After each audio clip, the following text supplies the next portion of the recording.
Let's go! Billy Napier deep dive. I'm so excited to do this because this is the candidate that I've been asked the most about, while at the same time, he is a candidate that I knew the least about. So I wanted to do as much research as I possibly could. We're going to do it just like we did the Jimbo Fisher video. We're going to do the pros and the cons. And look, I'm going to need your help with it. We have a lot of viewers in Lafayette, including our guy Simper, who was the one who asked me to do this. So let's do it. Let's go. Let's go through this together. Starting off with the pros, the biggest pro of them all is it just makes a lot of sense, the Louisiana recruiting aspect of it. Billy Napier left Arizona State to take this job in large part because he knew the fertile grounds of Louisiana, and he also knew about the power of the Louisiana three-star. We've talked about this plenty on the channel. Louisiana three-stars are built different, and Billy Napier has won a lot of games with players like Montrell Johnson, Osiris Torrance, Levi Lewis, who we're going to talk about more in just a second. So, number one, Billy Napier understands Louisiana, and he is an elite recruiter. This is a guy who just gets after it. I mean, lives and breathes football. This is another strength of his. He is a tireless worker. So yeah, I freaking love me some Billy Napier when it comes to a recruiter and a guy that knows how to build a program, which kind of ties in with pro number two, his experience, okay? And this is something that drives me crazy, is that what a lot of people say about Billy Napier that's a weakness is that he has not been a head coach at the Power 5 level. But did you know before Urban Meyer took the Florida job that he had not been a head coach at the Power 5 level? Dabo Swinney had not been a head coach at the Power 5 level. So it's nonsense to disqualify someone just because of that. And I would even consider Billy Napier to be one of the more experienced candidates, even though he doesn't have Power 5 coaching experience. This is a guy who really had to build the Ragin Cajun program. Let me ask you this. Lincoln Riley, my number one candidate, even I would say that Lincoln Riley did not have to build the Oklahoma program. He just had to sustain it, and he's even taken it to a different level with his own spin on it.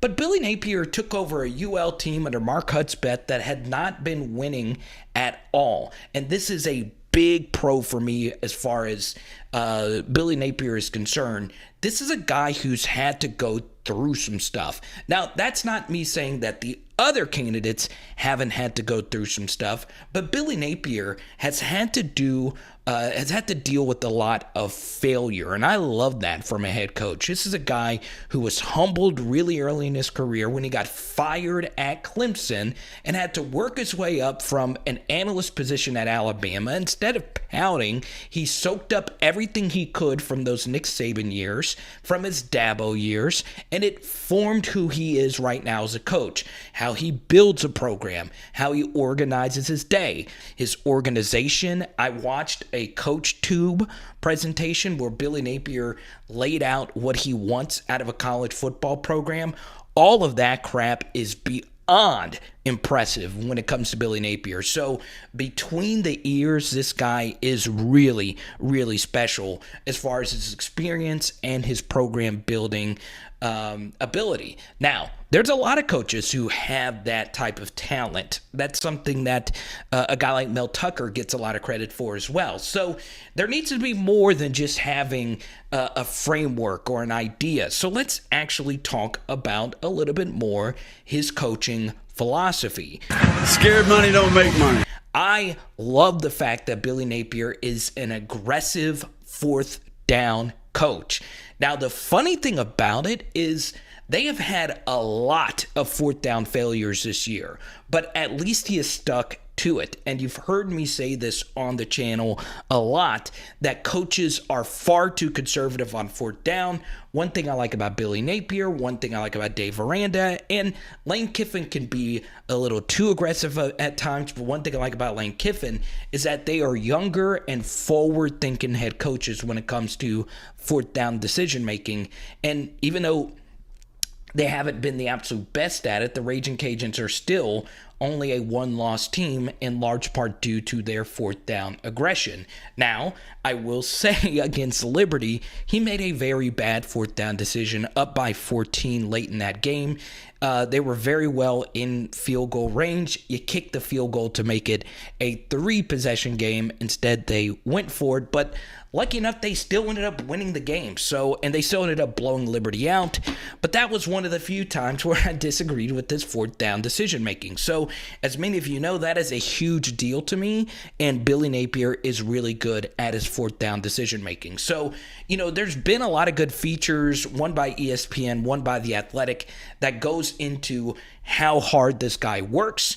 A lot of Bill Snyder, Nick Saban, kind of comparisons to Billy Napier. This guy is a superstar hoping for that next big opportunity. And that's something else that's big, is that Billy Napier has turned down some other SEC opportunities, or at the very least taken his name out of the running because he's been looking for the right opportunity.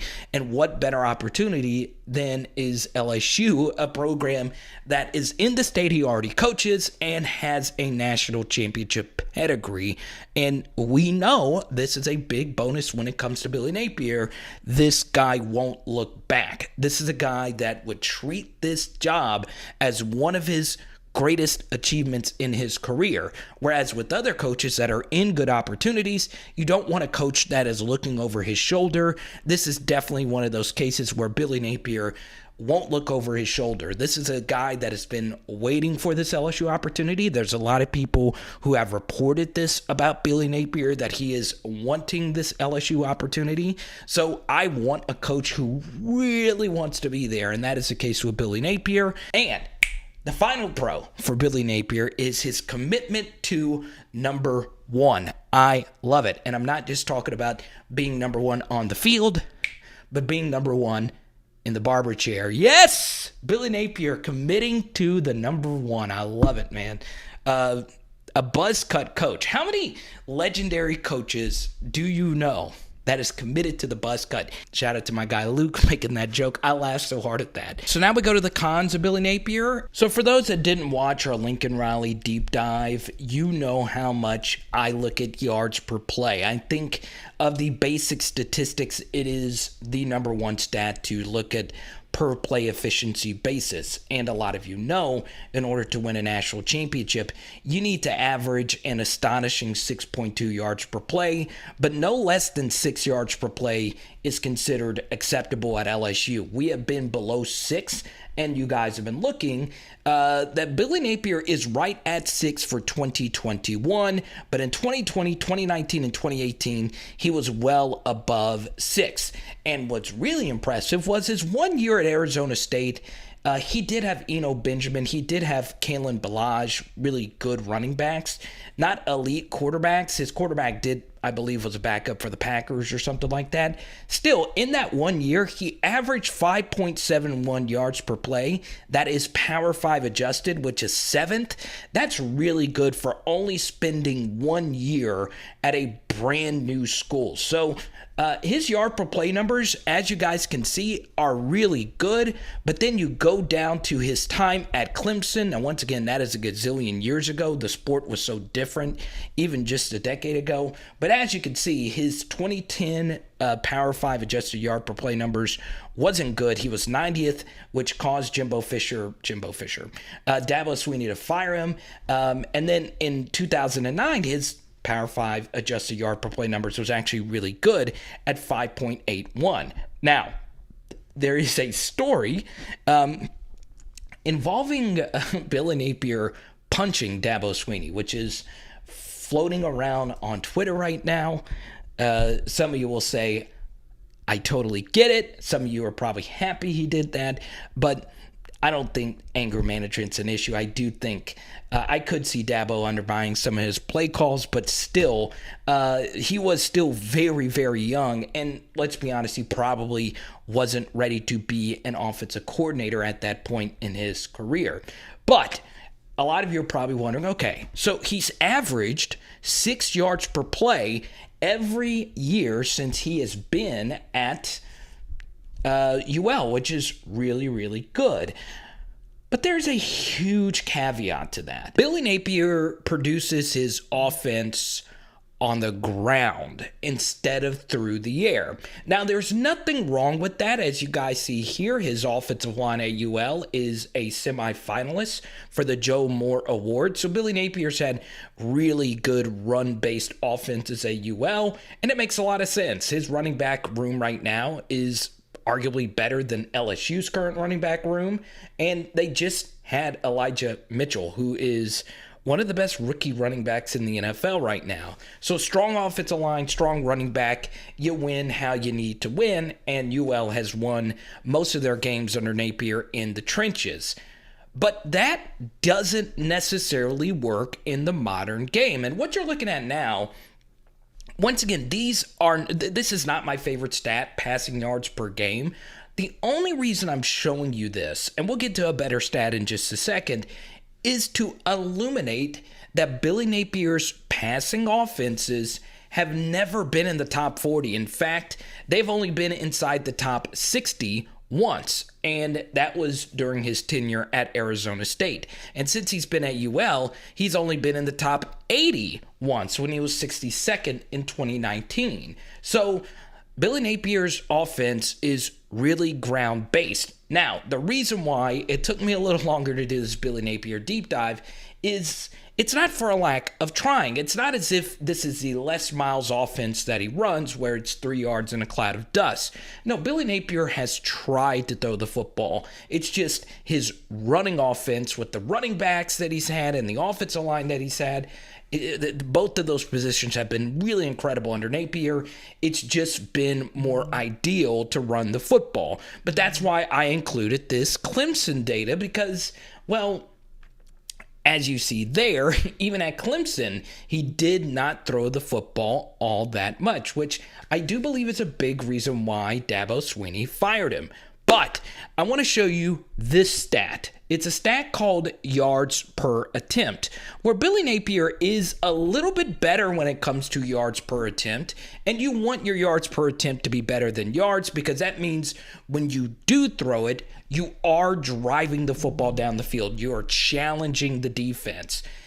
And by looking at these numbers, you can see that Billy Napier's yard per attempts has actually been trending in the wrong direction. So in 2018 and 2019, he was top 40 in the country in yards per attempt, despite not throwing it all that much. But in the past couple of seasons, its yards per attempt numbers have been outside the top 60. And then you move a little bit further. In 2017 at Arizona State, he was 30th. But then again, during his 2 years at Clemson, once again, I don't hold too much of that against him. He was still very young. He was 102nd and 73rd in yards per attempt. So, Billy Napier's passing offenses, he doesn't throw it all that much, and at the same time, he struggles getting the football down the field when he actually does throw it. Now, why does yards per attempt matter so much? Well, you look at the 3 teams right now that are probably the odds-on favorite to win the national championship: Ohio State, Georgia, and Alabama. A lot of people view Georgia as a run-based offense, which they are, but they are also 9th in the country in yards per attempt. And that's the thing. LSU's passing offense needs a lot of work. So in 2020, they averaged 5.52 yards per play.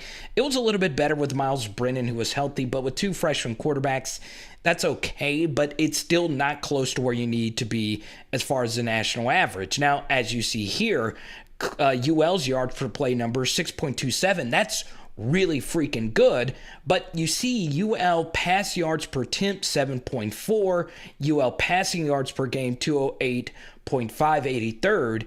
You see here, these are the college football playoff teams plus the next 2 highest ranked teams.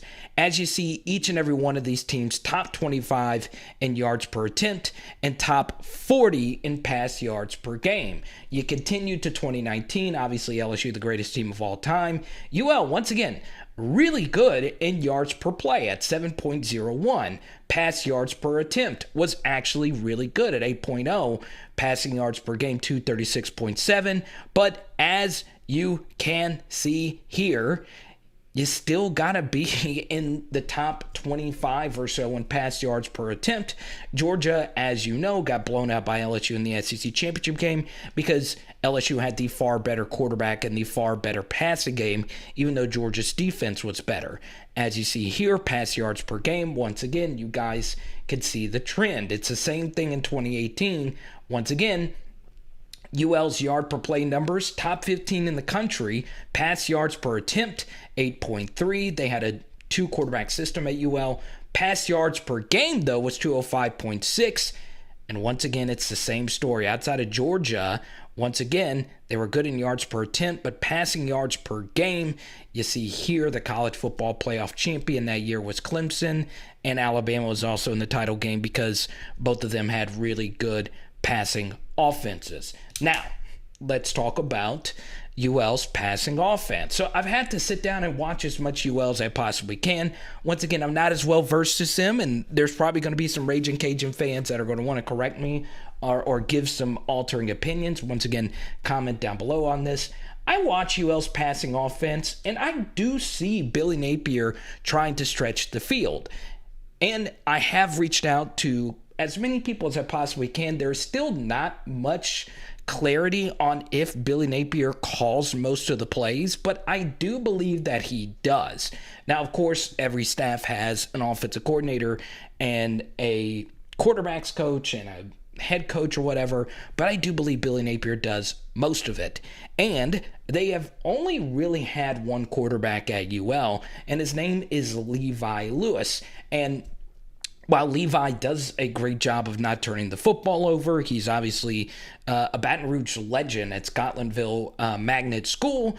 It's interesting that his QBRs have been regressing over the past couple of seasons, and right now it's simply not that good. So Levi Lewis, a lot of it could be that they don't have, the absolute best receivers. A lot of it is that their running game is so much better than their passing game. And let's be honest, Levi is a pretty daggum good runner, but as a passer, he has regressed. There's no doubt about it.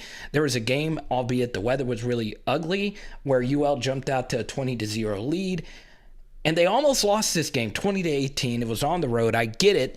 But he only had 49 yards passing, 49. Simply put, it's not been that great. And this is something else. And once again, I know we're, picking apart, these very small weaknesses, but still, UL is 10-1. But a lot like Oklahoma's 10-1, it's not really, once again, a 10-1 record is impressive. Don't get it twisted.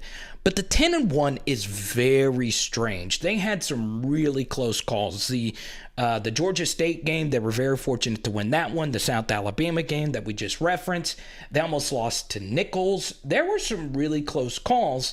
And especially now, what we know about Texas's program, it is kind of interesting that UL was not more competitive in that game. So this 10-1 record, once again, it is really impressive. The fact that they have won 10 in a row, and this is a big positive as far as Billy Napier is concerned. He doesn't have many post-November losses, so his teams do get better as the season goes on. But this year it has looked a little strange. It's not necessarily that they have lost a game, because they've only lost one. It's how they've won the games that's pretty interesting. I think a lot of people going into this year thought Levi Lewis was going to be a better quarterback through the air, but simply put, even though they've tried, once again, they're not just handing the football off. They've tried. It's just the passing offense just hasn't been the same. And you do have to question Billy Napier's quarterback development. Now, that's the thing. And this is why I defend the Tom Herman era at Texas. I know this sounds pretty random, but the Tom Herman era in Texas, he only had one quarterback, which was Sam Ehlinger. And you see what Texas is now. They're a mess. I mean, how bad was Tom Herman at Texas? We really don't know because he only got to coach one quarterback. The same thing is true with Billy Napier. Yes, it sounds like I've been critical of his passing offenses, but at the same time, it could just be that Levi Lewis just isn't really that great of a quarterback. He wins you a lot of games. He doesn't turn the football over. He just doesn't give you a lot as a passer. It could just be Levi Lewis, but that is why I showed you the Clemson numbers and the Arizona State numbers to a certain degree. Billy Napier, quite frankly, has never really had an elite passing offense.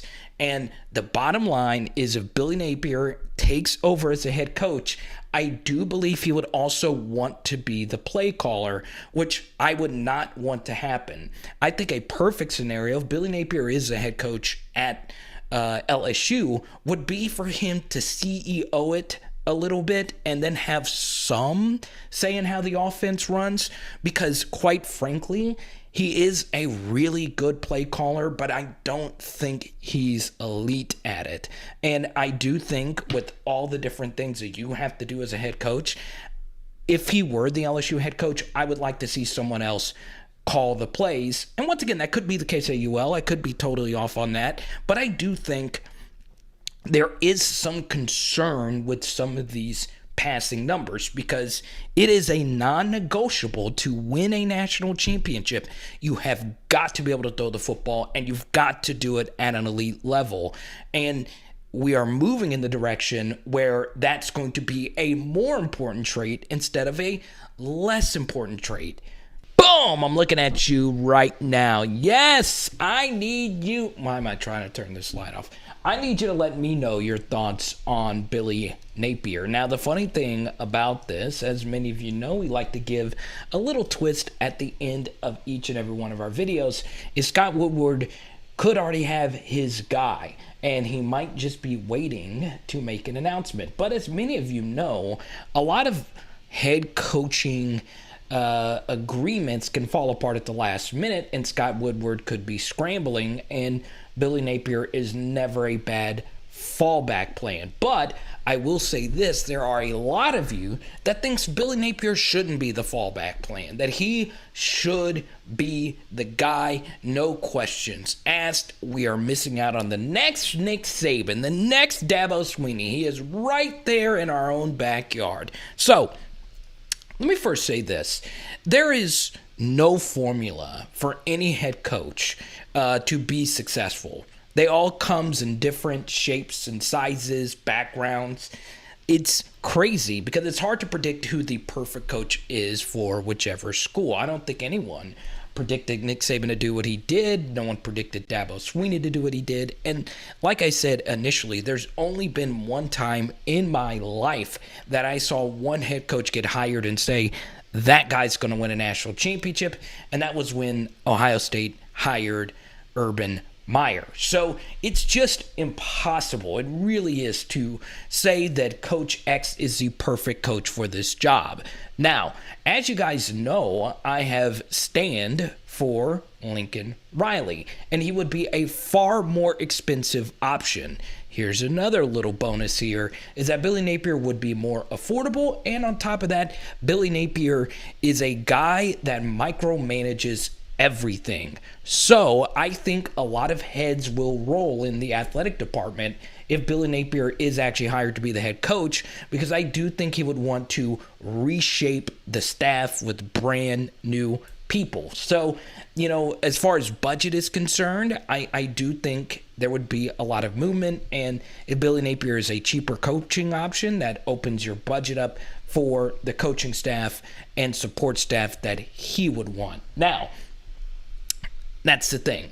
How much better is a guy like Lincoln Riley compared to a guy like Billy Napier, who, once again, would be far more affordable? Well, as you guys saw, there are far more pros and cons when it comes to Billy Napier. You guys saw how I raved about him at the very beginning of the video. But as I've been discussing with my dear friend Shehan Jayaraja, a national college football reporter for CBS, there's just too many things that goes into being a great head coach. And to me, the most important thing a head coach needs to have is an elite offense and elite quarterback play. Now, Billy Napier is good at all those other things. I mean, there are 1,000 different things that I like about Billy Napier far more than I dislike. But the one big hole on his coaching resume is the offense and the quarterback development, which does seem a little unfair because his offenses have been really good, but it's how his offenses have been good. Now, once again, I go back to that very last little thing as far as Levi Lewis is concerned. Once again, I don't want to just say that Billy Napier is bad at developing quarterbacks because of one quarterback who, by the way, was listed as an athlete. Maybe if he gets to LSU, Billy Napier would have better quarterback play from his own backyard, Walker Howard and Lafayette. And that would make his offenses look and be more modern. And like I've said, watching UL play, it's not as if they haven't tried to get the ball vertically down the field. If you're a UL Ragin Cajun fan, you remember one of the most famous plays in Cajun history was when you hit a deep ball in stride versus Iowa State to pull off that upset the first game of last year. So, it's not as if he hasn't tried to get the ball vertically. It's just not his expertise. So, once again, I'll say this, okay? If Billy Napier was hired as the LSU head coach, I would love it. I would. I think he would win big. I think he's going to be successful, whether he goes to LSU or Florida. It just, the offense thing to me is the big hang-up as far as his passing offenses are concerned. But if it did happen to be Billy, I would be more than happy. Boom! Hope you enjoyed this deep dive. Once again, he is not my number one candidate. My number one candidate has already been reportedly offered $12 million. I've already said his name 1,000 times over. You can see why I like Lincoln Riley so freaking much. Also, I've done a deep dive. If you do like these kind of videos, I did do a deep dive on Jimbo Fisher. Boom! You can see it floating in your face right now. It is Power Hour LSU. Boom! Shout out to Semper and all our fans in Lafayette. I need to get to Ragin Cajun game. What are we having tonight? So Haley's out of town to go see Harry Styles. And I don't have anything to eat. So I think I'm just going to... Well, we're getting ready to do a live stream in just a second. So if you are watching this on a premiere, I do need to hurry up and get something to eat. I think I'm just going to have to eat crackers. Let's go.